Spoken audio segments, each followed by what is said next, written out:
Bismillahirrahmanirrahim. Assalamualaikum warahmatullahi wabarakatuh. Innal hamdalillah nahmaduhu wa nasta'inuhu wa nastaghfiruh wa na'udzu billahi min syururi anfusina wa min sayyiati a'malina may yahdihillahu fala mudhillalah wa may yudlil fala hadiyalah.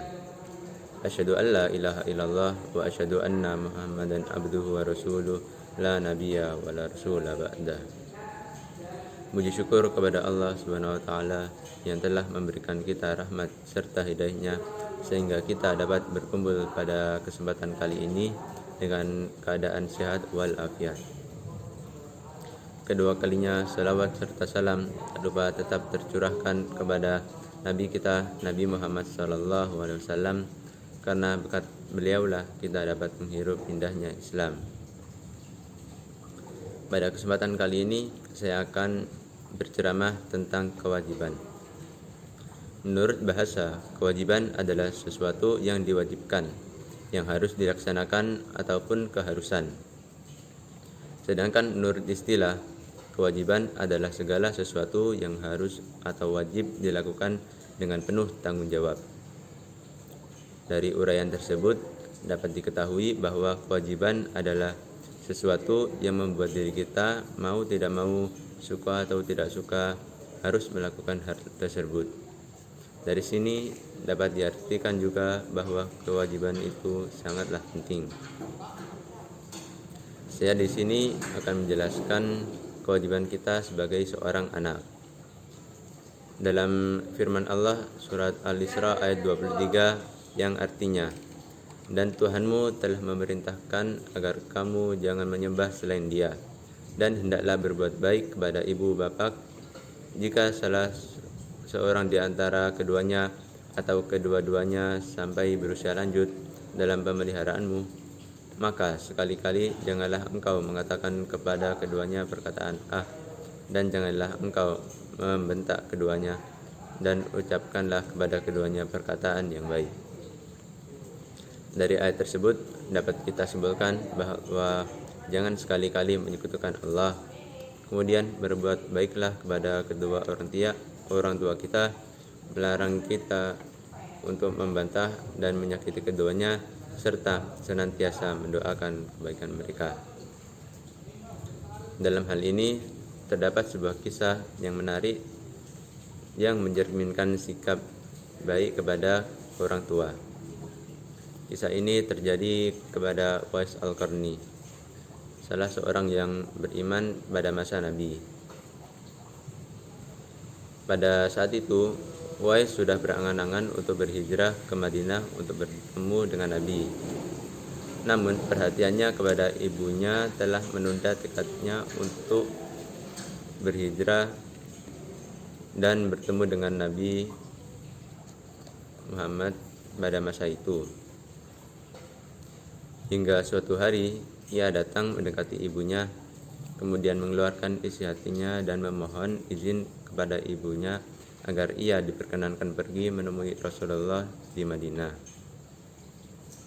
Mendengar permohonan dari anaknya itu, ibunya memaklumi perasaan Uwais dan seraya berkata, "Pergilah wahai Uwais anakku, temuilah Nabi di rumahnya, dan bila telah berjumpa dengan Nabi, segeralah engkau kembali pulang." Setelah mendengarkan hal itu, Uwais gembira dan segera berkemas untuk berangkat ke Madinah, dan berpesan kepada tetangganya agar dapat menemani ibunya selama ia pergi.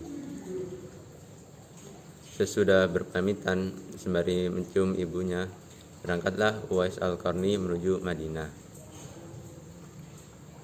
Setelah ia menemukan rumah Nabi, diketuklah pintu rumah itu sambil mengucapkan salam, "Assalamualaikum." Kemudian keluarlah seorang seraya membalas salamnya. Segera saja Uwais Al-Qarni menanyakan Nabi Muhammad SAW. Ia ingin menjumpainya, namun ternyata Nabi tidak berada di rumahnya. Beliau sedang berada di medan pertempuran. Uwais mendengar hal itu, Uwais Al-Qarni hanya dapat bertemu dengan istri Nabi, yaitu Siti Aisyah radhiyallahu an.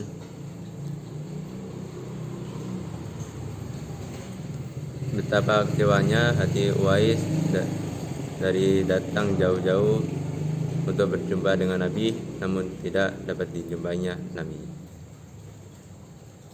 Dalam hati Uwais bergolak perasaan ingin menunggu bertemu dengan Nabi. Sementara ia ingat pesan ibunya agar ia cepat pulang ke Yaman. Akhirnya karena ketaatannya kepada ibunya, pesan ibunya mengalahkan suara hati dan kemauannya untuk menunggu dan berjumpa dengan Nabi. Ketika Nabi pulang dari medan pertempuran, Nabi Muhammad SAW menanyakan kepada Siti Aisyah tentang orang yang mencarinya. Siti Aisyah radhiyallahu an menjelaskan bahwa memang benar ada yang mencarinya, tetapi karena lama ia menunggu, ia segera kembali ke Yaman karena ibunya sudah tua dan sakit-sakitan, sehingga ia tidak dapat meninggalkan ibunya terlalu lama. Nabi Muhammad SAW menjelaskan bahwa orang itu adalah penghuni langit, dan Nabi menceritakan kepada para sahabatnya, kalau kalian ingin berjumpa dengan dia, perhatikanlah ia mempunyai tanda putih di telapak tangannya. Nabi menyarankan apabila kalian bertemu dengan dia, mintalah doa dan istighfarnya. Dia adalah penghuni langit, bukan orang bumi. Waktu terus berganti. Suatu ketika Khalifah Umar teringat akan sabda Nabi Muhammad SAW tentang Uwais Al-Qarni, seorang penghuni langit. Sejak saat itu, setiap ada khalifah yang datang dari Yaman, Khalifah Umar radhiyallahu an dan Ali radhiyallahu an selalu menanyakan tentang Uwais Al-Qarni. Suatu ketika, rombongan khalifah itu pun tiba di kota Madinah. Melihat rombongan khalifah yang baru datang dari Yaman tersebut, Khalifah Umar dan Ali mendatangi mereka dan langsung menanyakan apakah Uwais Al-Qarni turut bersama mereka. Rombongan khalifah itu pun mengatakan bahwa Uwais Al-Qarni ada bersama mereka. Dia sedang menjaga unta-unta mereka di perbatasan kota. Mendengar jawaban itu, Khalifah Umar radhiyallahu an dan Ali radhiyallahu an segera pergi menjumpai Uwais Al-Qarni. Wajah Uwais Al-Qarni saat itu tampak bercahaya, benarlah seperti sabda Nabi Muhammad SAW bahwa dia itu adalah penghuni langit. Khalifah Umar radhiyallahu an dan Ali radhiyallahu an menanyakan namanya dan dijawablah Abdullah.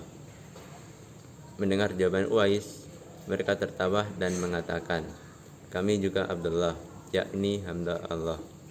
Tapi siapakah namamu yang sebenarnya? Uwais pun berkata, nama saya Uwais Al-Qarni. Akhirnya Khalifah Umar dan Ali memohon agar Uwais membacakan doa dan meminta istighfar untuk mereka. Uwais pun dengan enggan dan berkata kepada Khalifah, sayalah yang harus meminta doa pada kalian. Mendengar perkataan Uwais, Khalifah berkata, kami datang ke sini untuk memohon doa dan istighfar dari Anda. Uwais Al-Qarni akhirnya berdoa dan membacakan istighfar. Setelah itu, Khalifah Umar radhiyallahu an menyumbangkan uang negara dari Baitul Mal kepada Uwais untuk jaminan hidupnya. Namun Uwais menampik dengan berkata, hamba mohon supaya hari ini saja hamba diketahui orang. Untuk hari-hari selanjutnya, biarlah hamba yang fakir ini tidak diketahui orang lagi. Dari kisah tersebut dapat kita ambil sebuah pelajaran yang salah satunya adalah teruslah berbakti kepada orang tua walaupun kita memiliki keinginan yang sangat kuat untuk melakukan suatu kebaikan. Mungkin demikian ceramah yang dapat saya sampaikan. Semoga bermanfaat bagi kita semua. Mohon maaf bila banyak ada salah kata. Wabillahi taufiq wal hidayah. Wassalamualaikum warahmatullahi wabarakatuh.